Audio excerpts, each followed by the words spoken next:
Hello everyone, आज के अपने क्विक रिवीजन सीरीज के छठे लेक्चर में हम डिस्कस करेंगे वेक्टर और 3D पर कुछ प्रॉब्लम्स।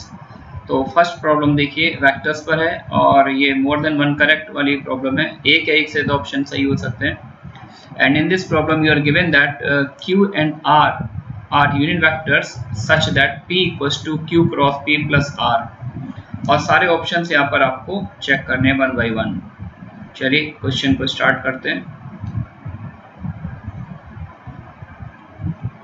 तो देखिए Q और R क्या है, Q and R unit vectors है ना, और ये वेक्टर में रिलेशन गिवन है। ओके, तो फर्स्ट ऑप्शन की बात करें तो यहाँ पर आपको चेक करना है P dot Q equals to R dot Q। तो एक काम कर लेते हैं, सिंस रिलेशन को नोट कर लिया, P equals to what, P equals to Q cross P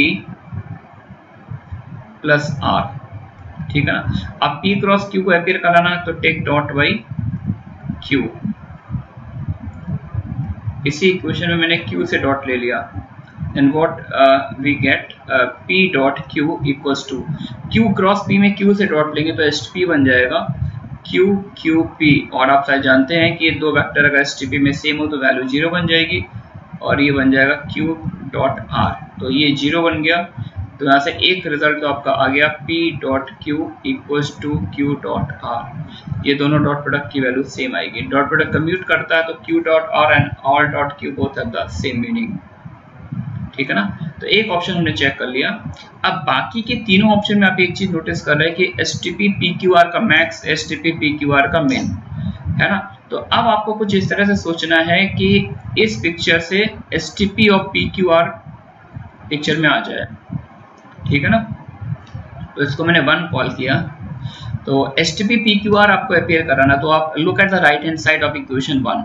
तो राइट हैंड साइड अगर आप देख रहे हैं तो देखिए यहाँ पे तीनों वेक्टर अवेलेबल हैं, P Q और एज वेल एज R। तो अगर तीनों वेक्टर यहाँ पे अवेलेबल है और हमें STP PQR को अपीयर कराना है तो बेस्ट अप्रोच इज व्हाट, तरीका यार ये होना चाहिए कि अगर अपन इसका मॉड लेके स्क्वायर कर ले, take mod and square.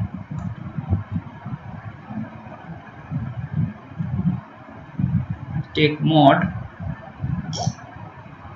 And square, तो ये क्या बन जाएगा, ये बन जाएगा mod P square equals to modulus of mod of A cross B का स्क्वायर क्या होता है, mod A square, that becomes modulus of Q cross P का स्क्वायर प्लस मॉड R का square plus 2 times Q cross P dot R। ये scene आ जाएगा, ठीक है ना। This can be written as mod P square is simple P square modulus of Q cross P square. तो modulus of Q cross P बच्चों क्या होता है, mod Q mod P sin थीटा, but Q is what, Q is a unit vector, therefore mod Q becomes 1। तो ये आ जाएगा P स्क्वायर, और Q और P के बीच के एंगल में थीटा लेट कर लूँ तो ये सीन बन जाएगा P square sine square theta. Mod R is again 1 unit vector है, plus Q cross P dot R, तो ये क्या बन गया, scalar triple product 2 time STP of QPR। सही है बच्चों। ये थोड़ा सा ऑर्डर देखिए यहाँ पे चेंज आ रहा है, अपने को STP PQR लाना, PQ आ रहा है, यहाँ पे QP आ रहा है। तो अगर मैं इसको लेफ्ट हैंड साइड में शिफ्ट कर लूँ तो इस बॉक्स को अगर मैं लेफ्ट साइड में ले आऊँ तो ये बन जाएगा 2 टाइम्स। आपने पढ़ा होगा कि अगर दो वेक्टर की पोजीशन को अगर हम एडजस्ट एंड चेंज करेंगे तो एक नेगेटिव साइन, STP एक तरह से डिटरमिनेंट होता है, तो नेगेटिव हो जाएगा। तो लेफ्ट हैंड साइड में इसको ले आए हैं equal to 1 plus P square, अगर मैं कॉमन ले लूँ तो P square sine square theta minus P square, this becomes minus P square cos square theta.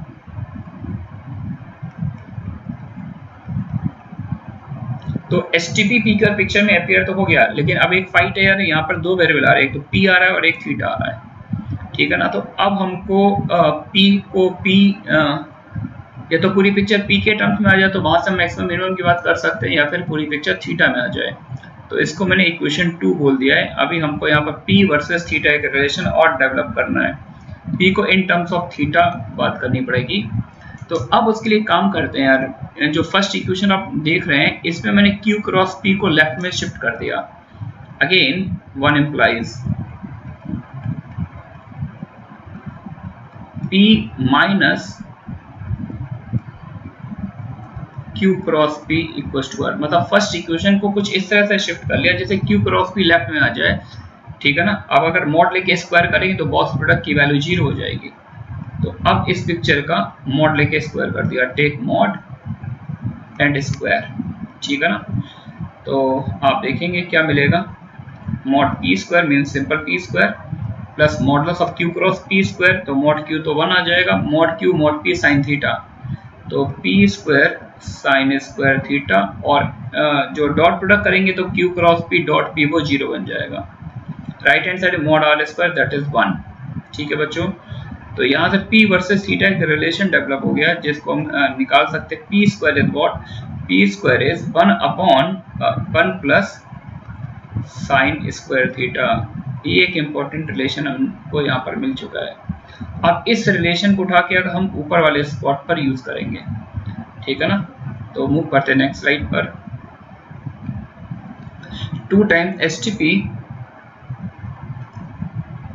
STP PQR equal to 1 minus P square cos square theta, और P square की value अभी हमने क्या निकाली 1 upon 1 plus sine square theta, something like that. अब आप इस picture को देखिए क्लियरली, तो no STP PQR is a function of theta alone. तो अब यहाँ से ये प्रॉब्लम बन गई just like a piece of cake. तो बेसिक सी बात है, मैक्सिमम निकाल लेंगे, ट्रिग्नोमेट्रिक फंक्शन है। तो अगर एलसीएम ले लिया जाए तो 1 plus sine square theta minus cos square theta upon 1 plus sin square theta. Okay, now 1 together with this cos square theta again becomes sin square theta. So we can write it as 2 times STP of PQR, that comes out to be 2 times sin square theta whole upon 1 plus sin square theta. 2 and 2 cancel out. Now we can write numerator as 1 plus sin square theta minus 1 whole over 1 plus sin square theta. Therefore STP PQR is what, 1 minus 1 upon 1 plus sin square theta.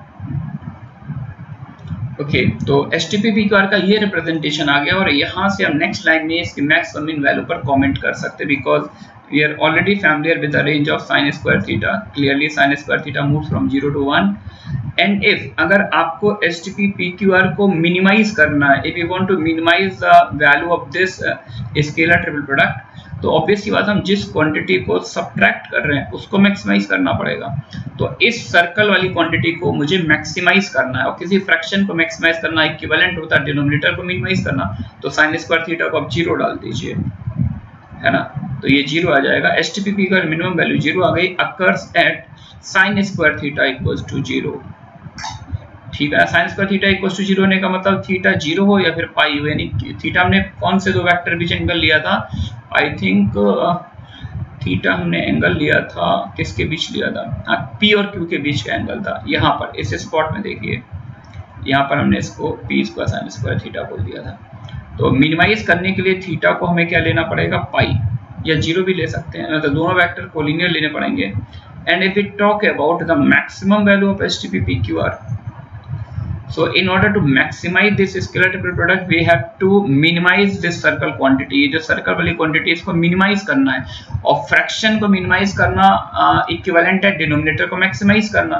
तो sign square theta को इस बार 1 put कर दीजिए, तो 1 minus 1/2 that comes out to be 1/2 occurs at sin square theta equals to 1, that is theta becomes what, theta pi/2 ले सकते हैं। यहाँ पर आप थीटा को 0 या पाई कुछ भी ले सकते थे, ठीक है ना बच्चों। तो STP PQR की मैक्स वैल्यू हाफ है, मिन वैल्यू 0 है, तो ऑप्शन चेक कर लेते हैं। आगरा सही था, मैक्सिमम वैल्यू हाफ परफेक्ट है, और मिनिमम वैल्यू इज 0। तो 3 आंसर सही है, आगरा, बॉम्बे एंड कलकत्ता। मूव करते हैं नेक्स्ट प्रॉब्लम पर।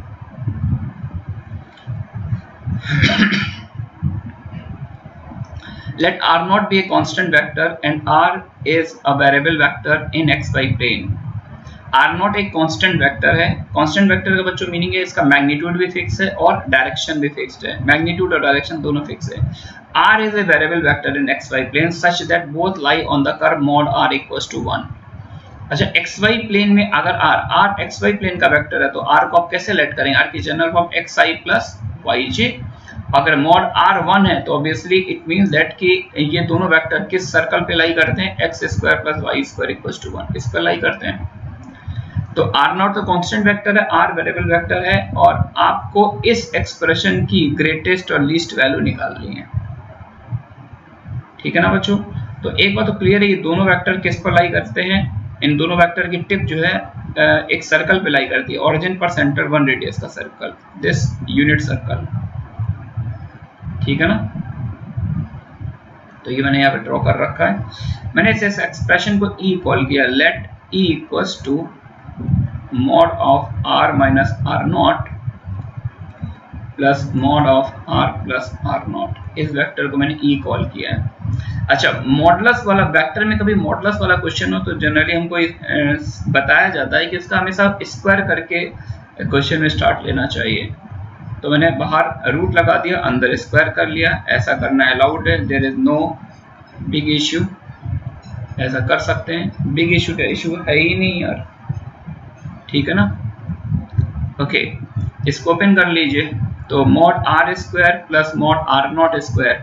अच्छा, आर और आर नॉट दोनों ही इस सर्कल की बाउंड्री पर लाई करते हैं, तो ये बन जाएगा mod R square 1 mod R naught square 1 minus 2 times R dot R naught, 2 times R dot R naught. आप ऐसे समझ लीजिए अपने आप को समझाने के लिए, आर नॉट ये वेक्टर ले लिया, ये ओरिजिन है और ये वेक्टर है आर नॉट, दिस वन, यानी इस पॉइंट का कोऑर्डिनेट हो गया 1,0 और आर मैंने ये वेक्टर, ये कोई पॉइंट वेरिएबल पॉइंट ले लिया पी जिसका पोजीशन वेक्टर है आर और ये वेक्टर है आर। तो आर नॉट क्या है, फिक्स्ड वेक्टर है, ये पॉइंट फिक्स्ड पॉइंट है। आप कोई भी फिक्स्ड पॉइंट ले सकते हैं, जरूरी नहीं आप एक्स एक्सिस वाले पॉइंट लें। और ये पी कैसा पॉइंट है, दिस इज मूविंग पॉइंट, ये मूव कर रहा है और मैंने सपोज कर लिया इनके बीच का एंगल थीटा है, तो जब पी मूव करेगा आर नॉट फिक्स है और पी मूव करेगा तो ऑब्वियसली थीटा वेरिएबल क्वांटिटी आएगा, तो 2 times R dot R not, ये ऐसा कुछ आ रहा है। प्लस नेक्स्ट टर्म में देखेंगे mod R square 1 mod R naught square 1 plus 2 times R dot R naught, then E equals to what? E equals to 2 minus 2. R dot R naught mean mod R naught, mod R naught cos theta, R और R naught के बीच का angle, तो this becomes 2 minus 2 cos theta and this becomes 2 plus 2 cos theta। ठीक है बच्चों, अच्छा 2 अगर मैं यहाँ पर कॉमन ले लूँ तो 1 minus cos theta क्या होता है, 2 sin square theta by 2, तो 2 तो बाहर आ जाएगा, तो ये बन जाएगा, क्या बनेगा, 2 commonly 1 minus cos theta, 4 sine square theta by 2 plus 4 cos square theta by 2। So E can be written as 2 times 2 ले लिया बाहर, mod sine theta by 2 plus mod cos theta by 2, ये एक्सप्रेशन आ रही का। अच्छा, आप लोग इस एक्सप्रेशन की रेंज से फैमिलियर होंगे, this is actually A periodic function with period pi by 2, इसका पीरियड पाई बाई 2 होगा mod sine theta plus mod cos theta का। तो मिनिमम वैल्यू आपको यहाँ पर 1 मिल जाती है और इसकी मैक्सिमम वैल्यू √2 होती है, mod sine theta plus mod cos theta. In case अगर फैमिलियर नहीं है तो मैं जल्दी से आपको बता देता हूँ। सपोज कि y equals to mod sine X plus mod cos X, इसकी मुझे वैल्यू निकाल ली तो मैंने इसका स्क्वायर कर लिया, और मॉड का स्क्वायर इक्वल्स टू नंबर का square, sine square x plus cos square x, क्या बन गया 1 plus 2 time mod sine x mod cos x, क्या बन जाएगा, मॉड साइन 2x बन गया। और मॉड साइन 2x की रेंज बच्चों क्या होती है, 0 से 1, 1 दोनों बाउंड्री में ऐड कर दीजिए तो y स्क्वायर की रेंज क्या है, 1 से 2, तो y स्क्वायर की रेंज 1 से 2 है, तो what is the range of y, 1 से √2। ऑब्वियसली नेगेटिव होगा नहीं, है ना, कि y कैसा नंबर है, y पॉजिटिव नंबर है, तो वैसे तो याद ही रहता है बच्चों को। तो इसकी रेंज 1 से √2 आ गई है ना, तो अगर 1 से √2 रेंज है तो ई मिन तो ई मिन कितना आ जाएगा, ई मिन आपके पास आ जाएगा 2, ई मिन मतलब ए की वैल्यू 2 आ जाएगी, ई मैक्स हो जाएगा b, दैट इज 2√2, तो b आपके पास 2√2 आ गया। b square minus a square आपको आई थिंक निकालना था, तो b square minus a square की वैल्यू क्या आ जाएगी, 8 माइनस 4 दैट इज 4। तो answer of this question is 4.00, ये इसका आंसर आ रहा है। ठीक है बच्चों, तो ये तो मैंने इस क्वेश्चन को सॉल्व कर दिया। अब हम इस क्वेश्चन को बिल्कुल ज्योमेट्री से सॉल्व करते हैं। ज्योमेट्रिक अप्रोच क्या है इसको सॉल्व करने की, तो थोड़ा सा स्पेस बचा हुआ है वहां पर ही सॉल्व कर लेते हैं। चलिए, तो अब हम बात कर रहे हैं मेथड नंबर 2, ज्योमेट्रिक अप्रोच, जो बच्चे बिना पेन उठाए बस देख कर ही सीधा आंसर बता सकते हैं। तो मैंने एक सर्कल ड्रॉ कर लिया, ऑरिजिन पर सेंटर 1 रेडियस का सर्कल, फिर से एक और सर्कल बना लिया,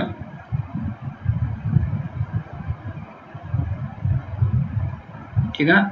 R0 फिक्स पॉइंट है, तो आपकी मैंने R0 में एक्स एक्सिस नहीं ले रहा हूं, कोई भी एक जनरल पॉइंट ले लिया, ये पॉइंट A ले लिया, इसका कोऑर्डिनेट हमने लेट कर लिया कुछ भी रैंडमली अल्फा बीटा, और ये वेक्टर है R0। अच्छा, अगर ये OA R0 है तो यहाँ पर देखिए एक बार वेक्टर प्लस R0 है, एक बार माइनस R0 है, तो ऑब्वियसली ये वेक्टर क्या आ जाएगा B, इसका पोजीशन वेक्टर क्या होगा माइनस R0, कोऑर्डिनेट क्या होगा माइनस अल्फा माइनस बीटा। तो ये दोनों A और B फिक्स पॉइंट है, obviously alpha beta minus beta ये क्या ऑरिजिन के रेस्पेक्ट मिरर इमेज होंगे। अगर ये वेक्टर R0 है तो ये वाला वेक्टर OB वेक्टर क्या बनेगा माइनस R0। P मैंने ले लिया एक वेरिएबल पॉइंट है सर्कल पर। तो अब बच्चों आप रिलेट करना, R माइनस R0 कौन सा वेक्टर होगा, R माइनस R0, P का पोजीशन वेक्टर है R, तो R माइनस R0 ये वेक्टर हुआ AP।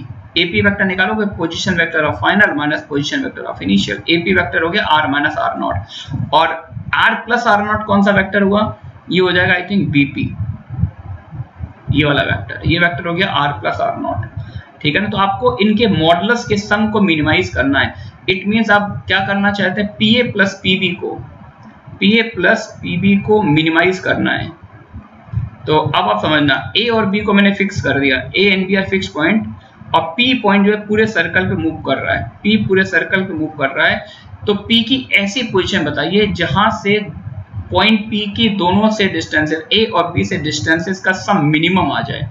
P पॉइंट सर्कल पे मूव कर रहा है और इस तरह से P की पोजीशन को ऑब्जर्व करना है जिसकी A और B दो पॉइंट से डिस्टेंसेस का सम मिनिमम हो। तो बच्चों अगर मिनिमम करना है सम को, तो P को किसी भी एक पॉइंट से कंसाइड कर दो, P को या तो A पर ले जाओ या फिर B पर ले जाओ। P अगर A पर चला गया तो PA डिस्टेंस 0 बन जाएगी, और PB डिस्टेंस जो सर्कल का डायमीटर है तो ये आपके पास आ जाएगा PA प्लस PB, PA 0 बन गया, PB सर्कल का डायमीटर, या तो P को B पर ले जाओ तो PB 0 हो जाएगा, PA सर्कल का डायमीटर।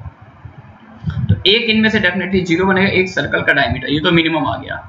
अब बात है यार, इसको अगर मैक्सिमाइज करना हो केवल डायग्राम से, तो अल्फा A और B फिक्स पॉइंट है ना, P मूव कर रहा है, तो मैक्सिमाइज करना तो मैं बोलूंगा कि P की लोकेशन कुछ ऐसी लें जो AB के परपेंडिकुलर बाइसेक्टर पे लाई करे।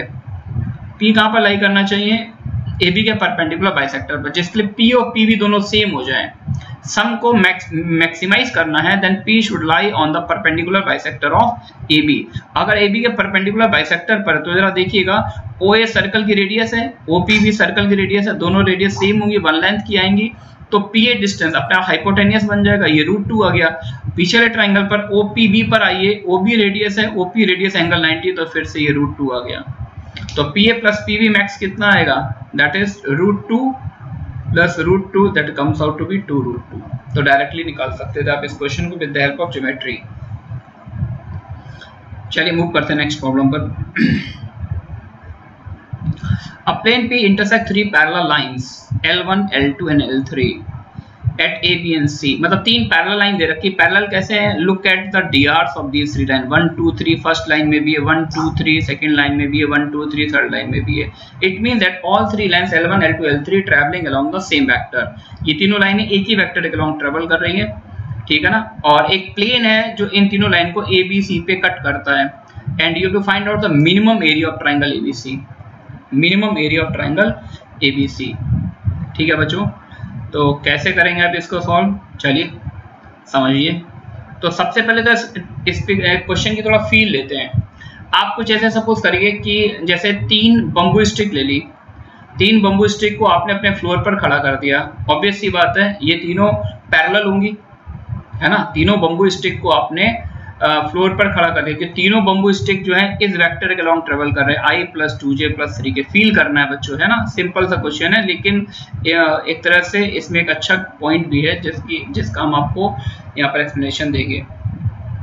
तो 3 बम्बू स्टिक को आपने अपने फ्लोर पर खड़ा कर दिया है और अब क्या काम करना है आपको, अब इन तीनों बम्बू स्टिक को एक प्लेन से कट करना है, एक प्लेन से कट करना और ऐसे कट करना जिससे जो ट्राइंगल बने उसका एरिया मिनिमम आए, उसका एरिया मिनिमम आए।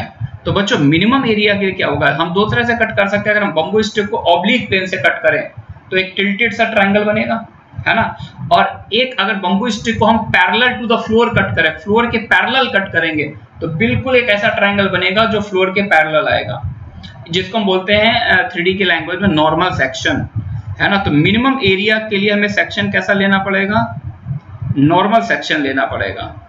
नॉर्मल सेक्शन का एरिया मिनिमम आएगा और टिल्टेड को हम इनफाइनाइट कट कर सकते हैं, उनका एरिया बढ़ता चला, जितना बढ़ाना चाहे बढ़ सकता है। आ रही है बात बच्चों समझ में? तो अब मिनिमम एरिया निकालेंगे कैसे, उसकी ट्रिक क्या है। देखिए पहली लाइन एक पॉइंट से पास हो रही, उस पॉइंट मैंने ए कॉल किया है 1 1 1। दूसरी लाइन भी एक पॉइंट से पास हो रही, उस पॉइंट को मैंने बी कॉल किया, उसका कोऑर्डिनेट होगा 1 0 0।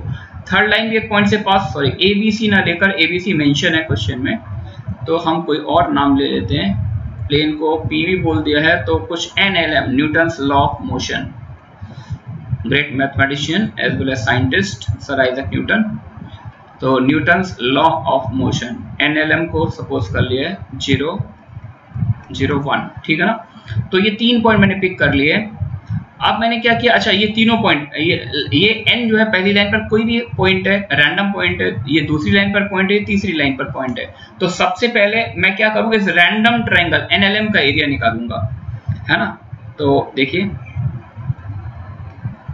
एरिया ऑफ ट्रायंगल NLM क्या होगा बच्चों, 1/2 इंटू NL क्रॉस NM, पढ़ा होगा आप लोगों ने, है ना। तो 1/2 I J K। NL vector क्या होगा, 1 - 1 0 -1 NM वेक्टर 0 - 1 -1 0 -1 -1 1 -1 0, ये NM वेक्टर आ गया। 1/2 इंटू I के साथ क्या आ रहा है 0, I के साथ आएगा 0 और 3 माइनस आ जाएंगे तो ये माइनस ही रहेगा, माइनस J के साथ क्या हो रहा है, J के साथ, J को मैं नीचे लिखना चाहूंगा, माइनस J के साथ होगा 0 और फिर से 3 -1 प्लस K के साथ क्या होगा, K के साथ ये प्रोडक्ट फिर से 0 बन जाएगा और 3 -1। तो फाइनली जो एरिया वेक्टर आ रहा है, हमने यहाँ पर देखिए वेक्टर एरिया निकाला कि हमने मॉड को अप्लाई नहीं किया। I am talking about the vector area of this triangle NLM, ठीक है ना, जिसकी डायरेक्शन सरफेस के बाहर की ओर होगी। तो अपने को रिजल्ट मिल रहा है that is -I + J - K। ये हमारे पास NLM का एरिया आ गया, यानी ये रैंडम पॉइंट हो गए, है ना। और हमको क्या चाहिए था, नॉर्मल। NLM का मतलब ये पहली लाइन पे एक ऊपर पॉइंट होगा, फिर ये L होगा, फिर ये M होगा, ये टिल्टेड ट्रायंगल होगा, इसका एरिया आ गया। लेकिन मेरे को कैसा चाहिए, बिल्कुल ट्रांसवर्स कट करना है, इन बम्बू स्टिक को फ्लोर के पैरेलल प्लेन से कट करना है, जिसका नॉर्मल बिल्कुल कैसा होगा, जिसका नॉर्मल बिल्कुल इन बम्बू स्टिक के पैरेलल होगा। तो सबसे पहले हम ये निकाल लेते हैं कि इन तीनों लाइन के पैरेलल डायरेक्शन का यूनिट वेक्टर, जिसको मैं N बोलूंगा। तो बच्चों यूनिट वेक्टर निकालना, तो लाइन के DRs दे रखे 1 2 3, तो यूनिट वेक्टर निकालने के लिए मैग्नीट्यूड से डिवाइड दे देते हैं, तो ये आ जाएगा यूनिट वेक्टर आ जाएगा, unit vector parallel to the plane I + 2J + 3K upon कितना 9 + 4 13 1 14। तो n कैप यूनिट वेक्टर है पैरेलल टू द लाइंस, ये जो लाइन गिवन है उनके पैरेलल है ना। देन अब मिनिमम एरिया निकालना है, तो जो ये जो हमने टिल्टेड ट्रायंगल निकाला है, इस एरिया का हमें नॉर्मल कंपोनेंट लेना पड़ेगा, है ना। देन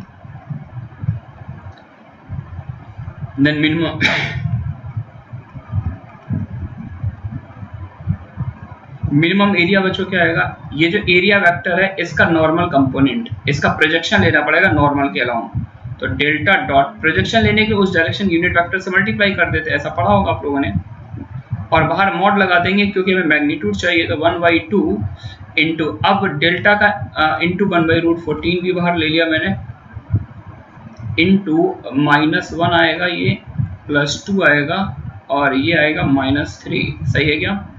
तो 2 - 4 -2 -2 का mod 2, that comes out to be 1/√14, सही है बच्चों। तो 1/2 डेल्टा स्क्वायर पूछा मैंने, तो देयरफॉर डेल्टा अपने पास क्या, उस एरिया को उन्होंने डेल्टा ही बोला है, that is 1/√14, 1 delta square is 14, and if we talk about 2 delta square 14 into 2 that is 28। तो इस न्यूमेरिकल ग्रिड वाले क्वेश्चन का आंसर क्या हो जाएगा अपने पास, 28.00, ठीक है ना। मूव करते हैं नेक्स्ट क्वेश्चन पर। If two sides of a triangle ABC are represented by vectors A and A cross B cross A। एक ट्राइंगल ABC है जिसके दो साइड्स के अलोंग वेक्टर, एक वेक्टर A है एंड दूसरा वेक्टर है A cross B cross A, then find the maximum value of sin 2A plus sin 2B plus sin 2C। इस एक्सप्रेशन की मैक्सिमम वैल्यू निकालनी है, बतानी है क्या होगी। तो बच्चों look at these two vectors, A पहला वेक्टर A है, दूसरा वेक्टर क्या, A cross B cross A। तो इस वेक्टर के बारे में आपको इन्फॉर्मेशन होनी चाहिए, this is actually vector which is coplanar with A and B। This is a vector coplanar with A and B and perpendicular to A। A और B के प्लेन में है और A के पर, ये बाहर जो वेक्टर होता है ये उसके परपेंडिकुलर होता है। ट्रिपल प्रोडक्ट जो होता है वो अंदर वाले वेक्टर्स के प्लेन का वेक्टर होता है और बाहर जो वेक्टर होता है उसके परपेंडिकुलर है। तो इट मींस कि अगर ये A के परपेंडिकुलर तो ये दोनों वेक्टर बच्चों कैसे होगा, आपस में परपेंडिकुलर। और अगर ये दोनों वेक्टर परपेंडिकुलर है और ये दोनों वेक्टर ट्राइंगल की साइड्स को रिप्रेजेंट कर रहे हैं, इट मींस दैट कि ट्राइंगल ABC कैसा होगा, एक राइट एंगल ट्राइंगल होगा। Triangle ABC is an right angle triangle, ठीक है ना। अच्छा, अब अगर ये राइट एंगल ट्राइंगल है तो अब मेरे को ये एक्सप्रेशन दिया हुआ, इस एक्सप्रेशन मैंने for the timing E call किया, इसकी मैक्सिमम वैल्यू निकालनी है। We know that conditional identity हम लोग पढ़ते थे क्लास 11 में, sin 2A plus sin 2B plus sin 2C is equal to what, याद ही होता सभी को, 4 sin A sin B sin C, ये होता है। अच्छा, ट्राइंगल राइट एंगल है तो कोई ना कोई एक एंगल 90 होगा। फॉर द टाइम बिंग मैंने सपोज कर लिया एंगल C 90 है, तो एंगल C 90 है तो sin C की वैल्यू क्या आ जाएगी, 1। तो एक्सप्रेशन की वैल्यू आ गई 4 sin A sin B। अब इसको मैक्सिमाइज करना है तो 2 बाहर ले लिया, 2 sin A sin B, 2 sin A sin B का formula cos A minus B minus cos A plus B, ठीक है बच्चों। अच्छा, अगर एंगल C 90 है तो ऑब्वियस सी बात है बचे हुए दो एंगल का सम भी क्या होगा, 90। तो A प्लस B अगर 90 है तो definitely cos of A plus B फिर से क्या बन गया, 0। अब cos of A plus B 0 है तो एक्सप्रेशन की वैल्यू सिर्फ और सिर्फ क्या आ गई, 2 times cos of A minus B। तो ये जो एक्सप्रेशन था sin 2A plus sin 2B plus sin 2C, this is actually equal to 2 times cos of A minus B। अब इसको हमें क्या करना है, मैक्सिमाइज करना है बच्चों। तो ऑब्वियस सी बात है cos की मैक्सिमम वैल्यू क्या होती है, 1 होती है। और 1 कब आएगा, जब A और B दोनों सेम हो जाए। तो therefore E max equals to 2 occurs if A equals to B। It means expression की मैक्सिमम वैल्यू 2 आ जाएगी। और किस केस में मिलेगी, जब A और B इक्वल हो जाए। ट्राइंगल कैसा हो जाएगा, बाय डिफॉल्ट ट्राइंगल तो राइट एंगल था ही था और एंड में आइसोसेलेस भी हो गया। ओवरऑल ट्राइंगल कैसा होगा, राइट आइसोसेलेस ट्राइंगल। चलिए मूव करते हैं नेक्स्ट प्रॉब्लम पर। In a triangle ABC angle A is 90 degree, right angle triangle है। Length of AB is 1, length of AC is √3। Triangle right angle triangle है, दो side की लेंथ दे रखी है, नो प्रॉब्लम। तीसरे साइड की लेंथ पाइथागोरस से आ ही जाएगी। And a point P lying inside the triangle ABC that satisfies unit vector P A plus unit vector P B plus unit vector P C equals to 0. Okay then P C minus P B upon P A is equals to.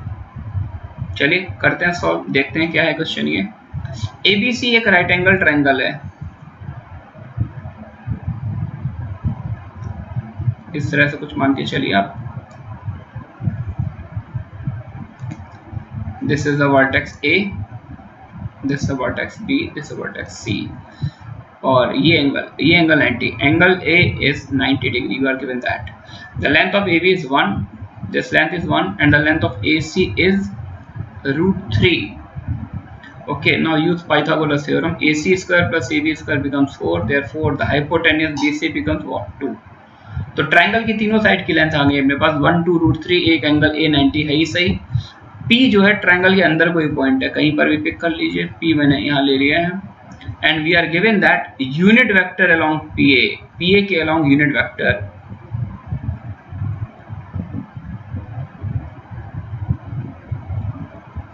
this one, PB के along unit vector और PC के along unit vector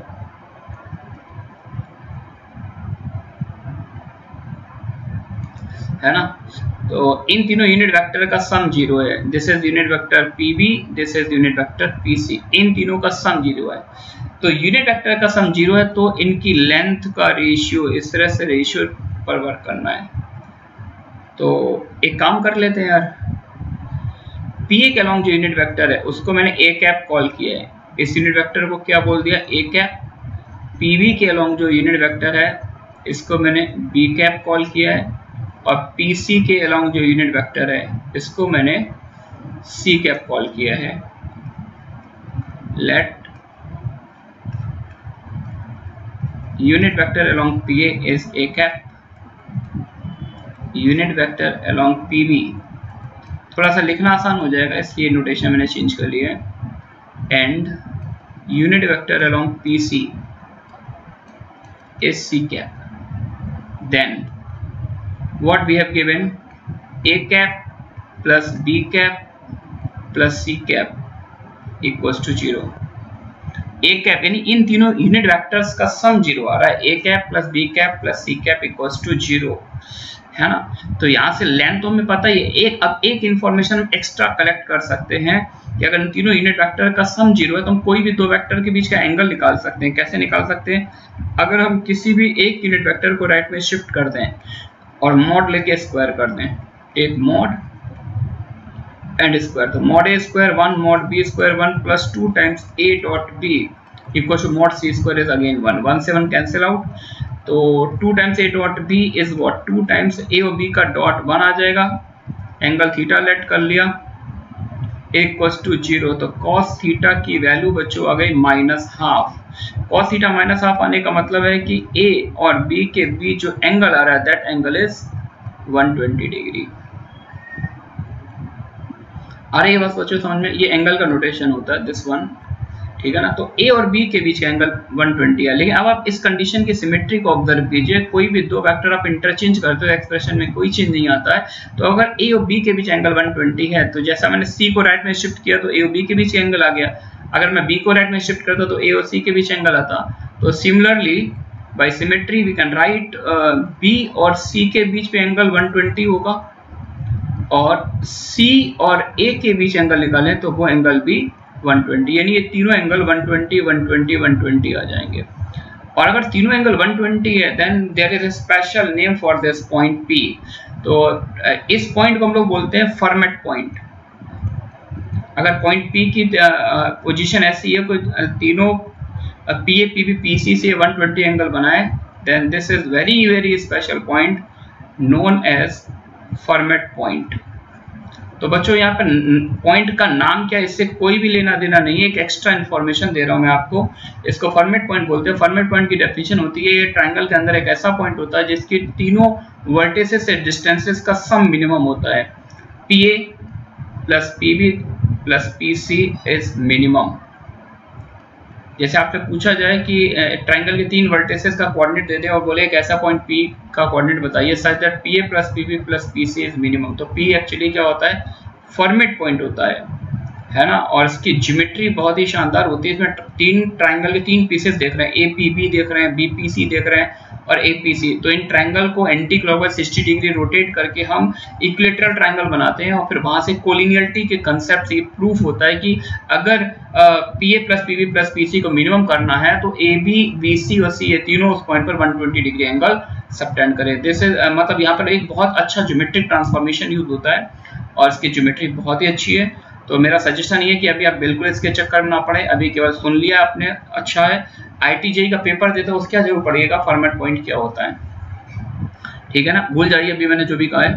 तो A dot भी 120 है, ये सारे 120 आ गया। अपना टारगेट तो केवल लेंथ निकालना है, नाम क्या से कोई फर्क नहीं पड़ता, ठीक है ना। तो ये सारे एंगल 120 आ गए अपने पास। अब अपन लेंथ कैसे निकालेंगे? This angle is 120 degree, this angle is 120 और ये वाला एंगल भी 120 है। तो मैंने लेट कर लिया यार, लेट PA की लेंथ को मैंने X लेट कर लिया, PB की लेंथ को मैंने Y लेट कर लिया और PC की लेंथ को मैंने Z लेट कर लिया। अब मैं क्या करूंगा, X Y Z, मुझे एक्चुअली लेंथ ही तो निकालनी है। आप डिमांड देखिए, length of PC, length of PB, length of PA, तो मुझे लेंथ निकालनी थी PA PB PC की, है ना। तो अब मैं क्या कर सकता हूँ, मैं कोसाइन रूल लगा रहा हूँ इन ट्रायंगल, तीनों ट्रायंगल APB में, PBC में और APC में, यूजिंग कोसाइन रूल।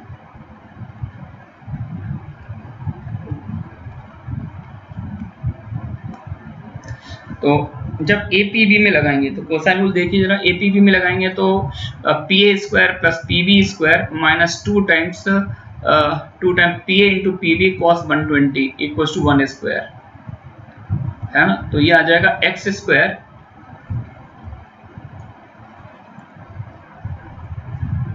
ये आएगा X square plus Y square और PA into PB cos 120 minus half, तो ये बन जाएगा plus XY equal to 1 square. ये APB में कोसाइन रूल लगा दिया।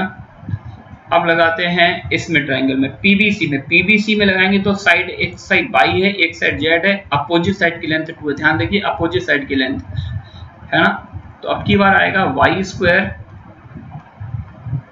Plus Z square plus YZ, this is equal to 2 square. और अब लास्ट ट्रायंगल APC में लगाएंगे तो APC में एक साइड लेंथ X है, दूसरी Z है, लेकिन अपोजिट साइड लेंथ √3 है, √3 है। तो X square plus Z square, X square plus Z square plus XZ √3 का स्क्वायर, ऐसा कुछ बन रहा है बच्चों, ठीक है ना। तो तीनों वेरिएबल को हमने कनेक्ट कर लिया।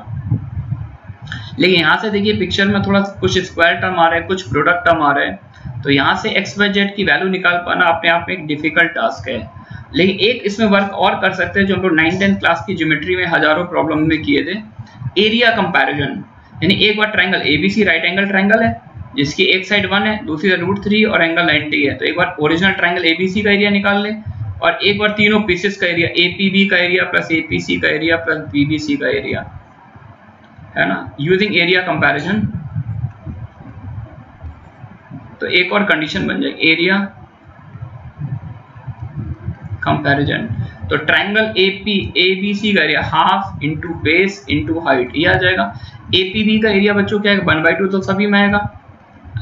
Half BC side, when 2 sides and included angle is given then area half BC sin 120, sin 120 is √3/2 plus half X by Y in Z into √3/2 plus ZX into √3/2। तो एक कंडीशन ये आ रही है, √3/2 √3/2 √3/2, left और right से cancel.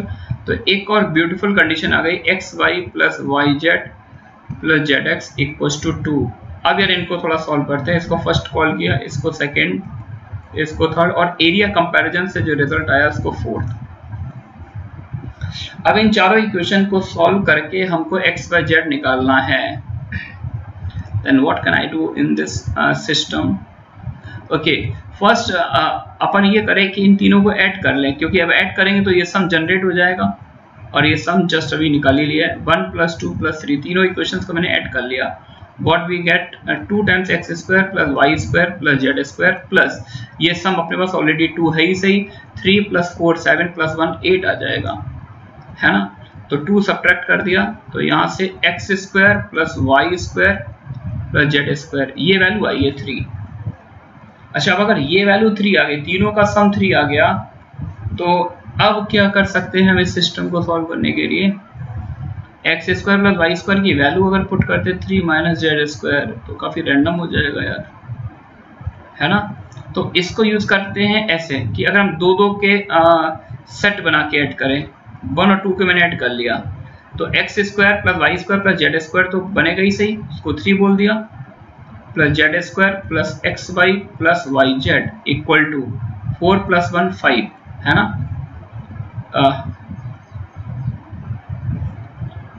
ठीक है, तो Y square, sorry Z square नहीं, मिस्टेक हुई है यहाँ पर, वाई स्क्वायर आएगा, है ना बच्चों, कि वाई स्क्वायर रिपीट कर रहा है।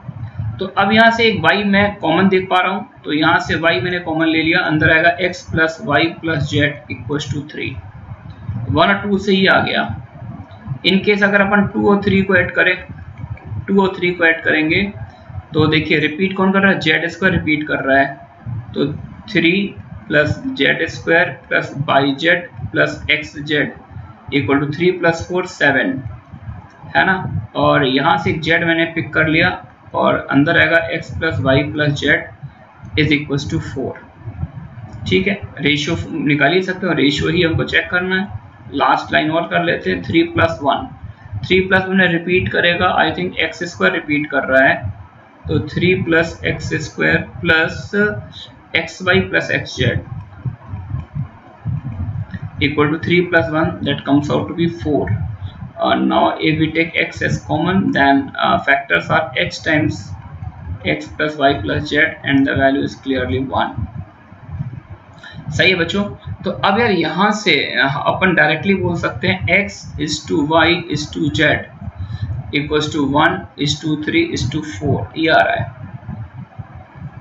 है ना। तो आप ऐसा लेट कर लीजिए, x को k, y को 3k और z को 4k। तो देखिए आपको रेशियो से भी काम चल जाए, पूरा ना निकालें, तो pc की लेंथ यानी z आ गया, z कितना था 1:3:4 था, तो ये z की वैल्यू है, z कितना आ गया 4k माइनस y कितना था आपका 2k,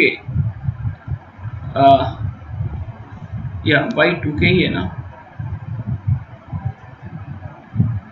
सॉरी 1:3:4 या 3 5, सॉरी यहाँ पे 2 है, मिस्टेक हो रही है, तो y आपके पास आएगा, mistake from my side, take a pardon, that is 2, okay. तो y अपने पास आ रहा है 2k, y आ रहा है 2k और pk कितना था x था k, तो आंसर तो अपने पास 2 आ ही चुका है। लेकिन आप चाहें तो कंप्लीट लेंथ भी निकाल सकते हो, उसके लिए आपको बस इसको उठा के यहाँ पर यूज करना पड़ेगा, कहाँ पर, एक ब्यूटीफुल रिलेशन जस्ट अभी देखिए यहाँ पर निकाला था मैंने, तो X square plus Y square plus Z square 4 4 16 4 20 प्लस 1 21 k square is actually 3, then k की वैल्यू अपने पास डायरेक्टली आ गई 1/√7, 1/√7 आ गई, तो pa की लेंथ आ गई अपने पास, pa की लेंथ क्या आ गई 1/√7, pb की लेंथ mod pb इज 2/√7 और mod pc आपके पास आ जाएगा, that comes out to be 4/√7। हालांकि पूरी लेंथ निकालने की ऐसा रिक्वायरमेंट थी नहीं, क्योंकि अपना रेशियो से ही काम बन रहा था, बट मैंने निकाल दिया पूरा, तो आंसर तो क्लियर है, इसका 2 आ रहा है, आंसर इज 2.00। तो यहाँ पर एक इंपॉर्टेंट पॉइंट बोलिए मैंने, फॉर्मेट पॉइंट। फॉर्मेट पॉइंट एक ऐसा पॉइंट होता है जिसके ट्रायंगल के तीनों वर्टिसेस डिस्टेंसेस का सम मिनिमम होता है, और इसकी ज्योमेट्री आप देखिएगा पढ़िएगा तो ट्रायंगल के पीसेस का रोटेशन होता है, ज्योमेट्री ट्रांसफॉर्मेशन इसमें यूज करते हैं, हर पीसेस को रोटेट करके, और कोलिनियरिटी से पॉइंट पी आता है, और ये पॉइंट पी जो होता है उसका हर साइड 120 डिग्री एंगल बनाती है, एक अच्छी ज्योमेट्री यूज होती है इस क्वेश्चन में। और इसको फॉर्मेट, एक फेमस मैथमेटिशियन थे पीएरडी फॉर्मेट, इन्होंने इसको प्रूव किया था। चलिए मूव करते हैं आगे। The angle theta between two non-zero vectors a and b satisfies the relation this, then find the least value of mod a plus mod b। तो a और b दो वेक्टर्स हैं, उनके बीच का एंगल थीटा जो है वो इस रिलेशन से connected, a cross i dot this, a cross j dot this, a cross k dot this. तो मेरे को टर्म में काफी सिमेट्री देखने को मिल रही है। जैसे फर्स्ट टर्म में बोले तो आई आ रहा है, सेकंड टर्म में जे आ रहा है, थर्ड टर्म उसी प्लेस पर के आ रहा है। तो कंप्लीट एक्सप्रेशन को एक साथ कैरी करने की कोई रिक्वायरमेंट नहीं है, केवल और केवल आप फर्स्ट टर्म पर वैल्यू निकालिए और उसी के आगे हम सेकंड और थर्ड टर्म बता सकते हैं। तो केवल फर्स्ट टर्म ले लिया मैंने, A cross I dot B cross I. Vector product of 4 vectors लगा दीजिए तो डिटरमिनेंट आ जाएगा A dot B, A dot I, I dot B, I dot I. तो a dot b, I dot i is 1, a dot i is a1, b dot i is b1. What we get? a dot b minus a1 b1, ये आ रहा है। Similarly अगर मैं t2 की बात करूंगा तो a dot b minus change बच्चों कहाँ पर j dot j करेंगे तो यहाँ पर j dot b हो जाएगा, यहाँ पर a dot j हो जाएगा। तो a dot b minus a2 b2 and t3 is what? a dot b minus a3 b3. Okay, now back in action. Therefore 1 implies cos theta is what? Cos theta becomes 3 times a dot b minus a1 b1 plus a2 b2 plus a3 b3. That comes out to be 2 times a dot b, because this whole expression is a dot b, तो cos theta 2 times a dot b आ गया। अच्छा, theta क्या था? Theta is actually the angle between two vectors a and b and their cosine can be defined as a dot b upon mod a mod b equals to 2 times a dot b। ठीक है बच्चों, but look at this condition, theta is not equal to pi by 2, यानी a और b perpendicular vector नहीं है, तो obviously उनका dot एक नॉन जीरो क्वांटिटी होगी, तो नॉन जीरो से नॉन जीरो क्वांटिटी कैंसिल कर सकते हैं। तो यहाँ से हमको एक इन्फॉर्मेशन मिली मॉड ए इंटू मॉड बी, मॉड ए इंटू मॉड बी, इन दोनों का प्रोडक्ट हाफ आ गया, इन दोनों का प्रोडक्ट हाफ आ गया। लेकिन अपने से पूछा क्या गया है? Find the least value of mod A plus mod B, इनके सम की लीस्ट वैल्यू पूछी है। तो प्रोडक्ट पता है, सम पर बात करनी, A M G M use कर लेते हैं, use A M greater than equal to G M. ऊपर चलते हैं, mod A plus mod B by 2 greater than equal to mod A mod B का रूट। सही है बच्चों, तो मॉड ए मॉड बी 1/2 है, तो यहाँ से आ गया mod A plus mod B is greater than equal to √2। ठीक है ना, तो मैक्सिमम वैल्यू √2 आ जाएगी, मैक्स वैल्यू इज √2। √2 क्या होता है? 1.414, तो आंसर आपको सिर्फ इतना ही देना होगा, 1.41। ठीक है ना। अगर इक्वालिटी की बात की जाए तो उस केस में मॉड ए मॉड बी दोनों की लेंथ सेम होनी चाहिए, बस उस केस बोल देंगे मॉड ए मॉड बी दोनों 1/√2 ले लीजिए। मूव करते हैं नेक्स्ट प्रॉब्लम पर। If A B C are unit vector such that a plus 2b plus c equals to 0। a b c तीनों ध्यान से देखिए यूनिट वेक्टर्स हैं और यूनिट वेक्टर है such that vector a plus √2 times vector b plus vector c equals to 0। ठीक है ना। तो अब आप इस कंडीशन को सोचिए कि अगर इन तीनों वेक्टर का सम 0 आ रहा है, this plus this plus this 0 है, तो दो बातें होंगी, या तो ये तीनों वेक्टर कोलिनियर होंगे, और अगर ये कोलिनियर नहीं है तो डेफिनेटली फिर ये ट्रायंगल फॉर्म करेंगे। अगर तीन वेक्टर का सम 0 आ रहा है तो डेफिनेटली या तो वो ट्रायंगल बना सकते हैं, या फिर ऐसा भी हो सकता है वो कोलिनियर हो। But look at the length of these three vectors. देखिए यूनिट वेक्टर ए की लेंथ ऑब्वियसली 1 आएगा, लेकिन इसमें √2 से मल्टीप्लाई हो रहा है, तो √2 भी इस वेक्टर की लेंथ कितनी होगी? √2, और इस वेक्टर की लेंथ कितनी है? 1। तो ऑब्वियस सी बात है यार कि दो वेक्टर की लेंथ 1 1 है, एक की लेंथ √2, तो कोलिनियर तो हो नहीं सकते। जैसे आपने 1 लेंथ का एक वेक्टर ए कैप बना लिया, आप √2 बी लेंथ का बनाओगे तो ये √2 लेंथ का बन जाएगा, है ना, ये 1 लेंथ का। अब जब आप इधर से इधर वापस चलोगे तो ये लेंथ √2 + 1 चाहिए, लेकिन सी की लेंथ सिर्फ 1 है। या फिर आपने ए और बी दोनों 1 1 लेंथ का बनाया, फिर √2 वापस आओगे तो भी आप उस स्टार्टिंग पॉइंट पर नहीं पहुंच पाओगे। आ रही है बात बच्चों सामने। तो ये कोलिनियर तब हो सकते थे जब एक की लेंथ 1 होती, दूसरे की लेंथ 1 होती और तीसरे की लेंथ 2 होती, जैसे a + b + 2c होता। तो इस केस में तीनों वेक्टर कोलिनियर भी हो सकते थे। आ रही बात समझ। अब अगर कोलिनियर नहीं तो फिर 100%। अब ये वेक्टर एक ट्रायंगल फॉर्म करेंगे, और ट्रायंगल फॉर्म करेंगे तो उस ट्रायंगल के नेचर को हम बड़ी इजीली ऑब्जर्व कर सकते हैं। देखिए पहले वेक्टर की लेंथ 1 है, दूसरे वेक्टर की लेंथ 1 है, तीसरे वेक्टर की लेंथ √2 है। तो मैं एक ट्रायंगल बनाना चाहता हूं जिसकी साइड लेंथ 1 1 √2 है। तो बच्चों बताइए कैसा ट्रायंगल बनेगा? ऑब्वियसली बात है यार, 1 1 √2 है तो जो ट्रायंगल बनेगा that is right isosceles triangle.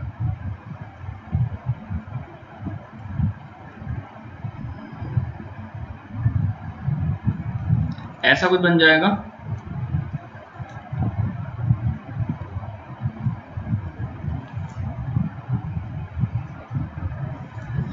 इस वेक्टर को आप ए ले लीजिए, ए कैप है ना, और ये सी कैप। तो ये 1 लेंथ है, ये भी 1 लेंथ है, और ये आपका जो वेक्टर आ रहा है ये √2 भी आ जाएगा।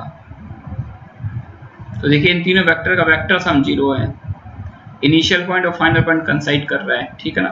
अब अगर ये किसी ने ऑब्जर्व कर लिया तो फिर ये क्वेश्चन बिल्कुल आप समझिए बर्थडे गिफ्ट की तरह है आपके लिए। ये लेंथ 1 है, ये लेंथ 1 है, और ये वाली लेंथ आपकी √2 है, ठीक है ना बच्चों।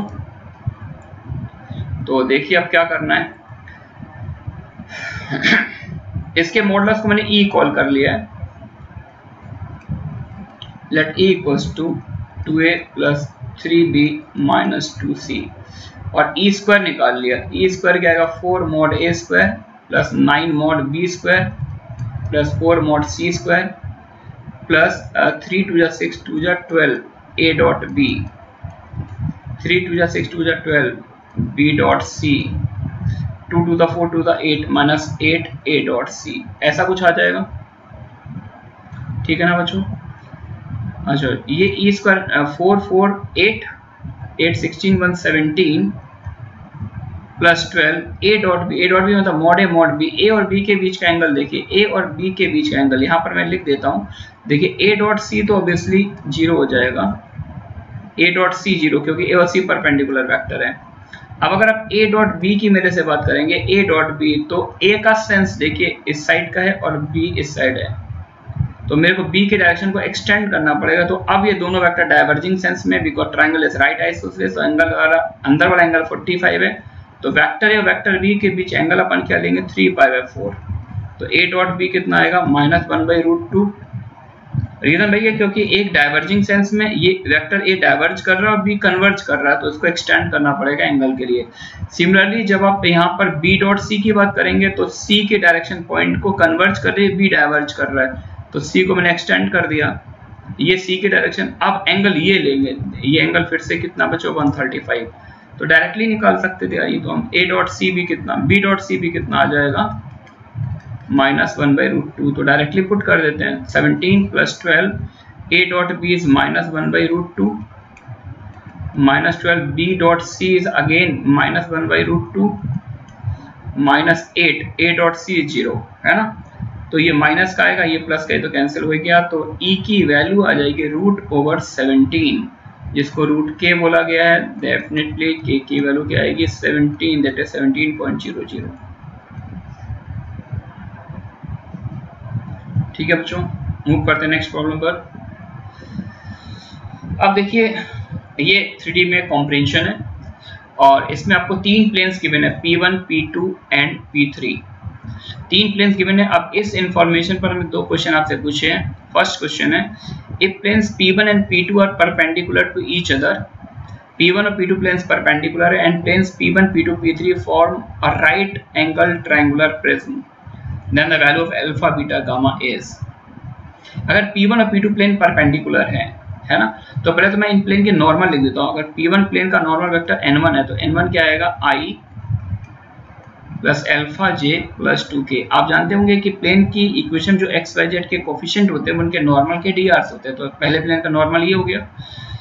n2 सेकंड प्लेन का नॉर्मल देखिए -2i, और y का कोफिशिएंट 0 है, प्लस बीटा k, ये सेकंड प्लेन का नॉर्मल आ गया।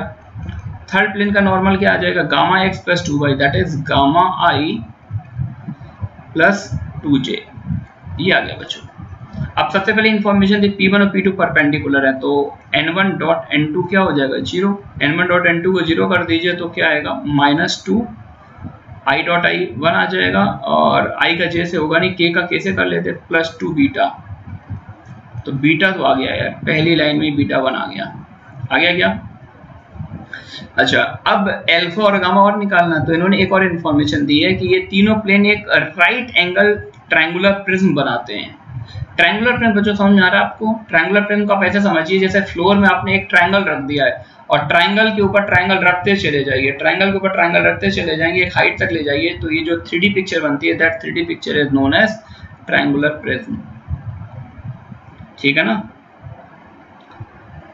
एक होता है पिरामिड, एक टर्म होता है प्रिज्म। तो पिरामिड जो होता है, पिरामिड में तो ट्रायंगल नीचे रखिए, ऊपर एक पॉइंट ले लीजिए, एक पॉइंट से ट्रायंगल के तीनों वर्टिसेस को ज्वाइन कर दीजिए, तो इसको हम ट्रायंगुलर पिरामिड बोलते हैं। और ट्रायंगुलर प्रिज्म क्या है? ट्रायंगल रख दिया, ट्रायंगल के ऊपर ट्रायंगल रखते जाइए, है ना? तो ट्रायंगुलर प्रिज्म में आप कहीं से कोई भी क्रॉस सेक्शन लेंगे तो हर क्रॉस सेक्शन का एरिया सेम आएगा। अगर आप ट्रांसवर्स कट करके क्रॉस सेक्शन लेते हैं तो सेम आएगा, लेकिन ट्रायंगुलर पिरामिड के केस में एरिया वेरी करता रहेगा। चलिए अब आते हैं, अब अगर यार ये समझिए कि अगर ये तीनों प्लेन एक ट्रायंगुलर प्रिज्म फॉर्म करते हैं तो ऑब्वियस सी बात है तीनों के नॉर्मल्स को अगर पैरेलल शिफ्ट करें तो वह फ्लोर वाले प्लेन पे लाई करेंगे। तो तीनों के नॉर्मल कैसे हो जाएंगे? कोप्लेनर, और कोप्लेनर है तो इन तीनों का STP 0 कर दीजिए। यानी आप एक काम करिए, एक लाइन लिख देंगे, since P1 P2 P3 form a triangular prism so STP of N1 N2 N3 ये this should be equals to 0। तो इसको 0 करेंगे तो 1 अल्फा 2 -2 0 बीटा, थोड़ा सा केयरफुली करना है, एंड गामा 2 0। एक्सपेंड कर दीजिए इसको, तो क्या आएगा? 1 into 2 beta, 1 into 0 -2 beta, 1 into 0 -2 beta minus alpha into 0 minus beta gamma, क्या आएगा? 0 minus beta gamma, yes, plus 2 into -4 minus 0 equals to 0। तो this will implies -2 beta plus alpha beta gamma -6 या इक्वल टू 6 बोल सकते हैं। Okay, अब beta पहले ही हमने निकाल रखा था, बीटा 1 था, तो बीटा 1 था, इसको उधर ऐड कर देंगे तो ये 8 बन जाएगा। तो अल्फा गामा की वैल्यू अपने पास आ रही है बच्चों 8। अल्फा गामा की वैल्यू क्या आ रही है? 8। ठीक है ना? और अल्फा गामा अगर 8 आ गया अपने पास तो अल्फा बीटा गामा की वैल्यू क्या आ जाए? What is the value of alpha beta gamma? Calculation एक बार और चेक कर लेते हैं।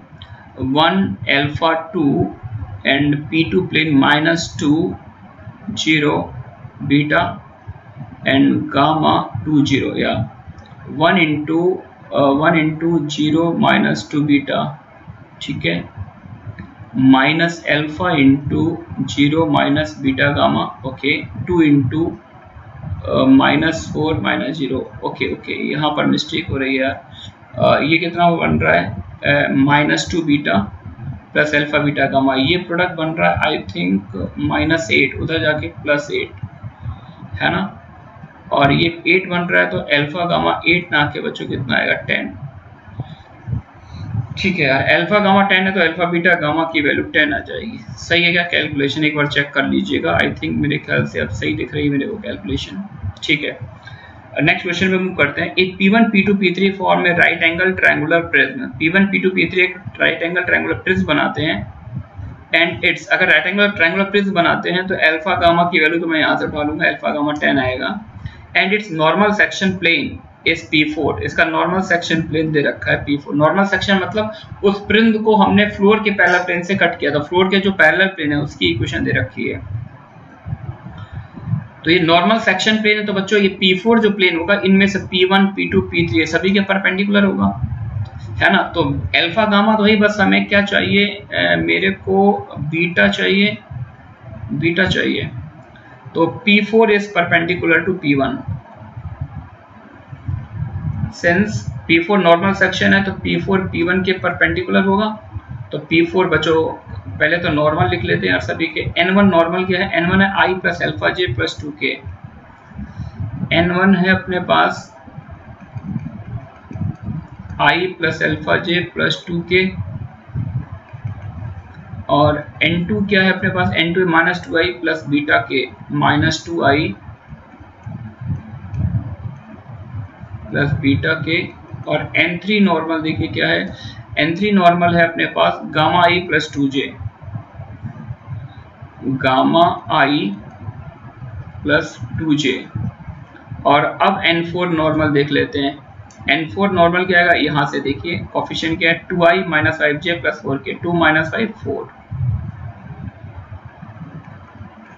2 माइनस 5 4, ये n4 आ गया। अब p4 p1 के परपेंडिकुलर होने के बाद n4 n1 के परपेंडिकुलर है, तो this will imply n4 dot n1 0 हो जाएगा। यहाँ से क्या लिख सकते हैं, 2 minus 5 alpha plus 8, 2 minus 5 alpha plus 8 equals to 0। तो 5 अल्फा की वैल्यू आ गई 10, तो अल्फा यहाँ से 2 आ गया, अल्फा 2 आ गया, बट लास्ट पार्ट से अल्फा गामा आई थिंक 10 निकाला था मैंने, तो अल्फा को 2 पुट कर देंगे तो गामा की वैल्यू 5 आ गई। अब अल्फा गामा दोनों की इंडिविजुअल वैल्यू आ चुकी है, बीटा और निकालना है, तो बीटा के लिए एक ट्रिक ऐसी और लगा देते हैं, P4 is perpendicular to P2, P4 P2 के परपेंडिकुलर है, तो N4 का N2 से भी डॉट प्रोडक्ट 0 आना चाहिए, तो N4 का N2 से डॉट माइनस 4, और J डॉट J है नहीं, प्लस 4 बीटा 0, तो बीटा 1 आ गया। तो बच्चों तीनों पैरामीटर मैंने निकाल लिए, अल्फा बीटा गामा। अब देखिए एक्सप्रेशन क्या पूछा है, alpha cube plus beta cube plus gamma cube upon 3 alpha beta gamma, alpha cube plus beta cube plus gamma cube upon 3 alpha beta gamma. Alpha is what 2 का whole cube 8, beta is 1, gamma is 125 upon alpha beta gamma is 10 3 जा 30, तो 8 plus 1 9, and 125 plus 9 is 134 I think, 125 plus 8 135, yeah 130, sorry 133 plus 1, 2 से divide दे सकता हूँ, 2 6 जा 12 और 14 2 7 जा, okay ये सिंपलेस्ट फॉर्म हो गया 67/15। Now check the option, 67/15, okay आगरा इज द करेक्ट ऑप्शन। ठीक है बच्चों, तो होपफुली हमने इस सारी प्रॉब्लम्स को डिस्कस कर लिया है, और अब नेक्स्ट लेक्चर में और अच्छी प्रॉब्लम के साथ आएंगे और प्रॉब्लम्स डिस्कस करेंगे। आप इन टॉपिक्स को अच्छे से रिवाइज करते रहिएगा, एंड थैंक्स फॉर वॉचिंग।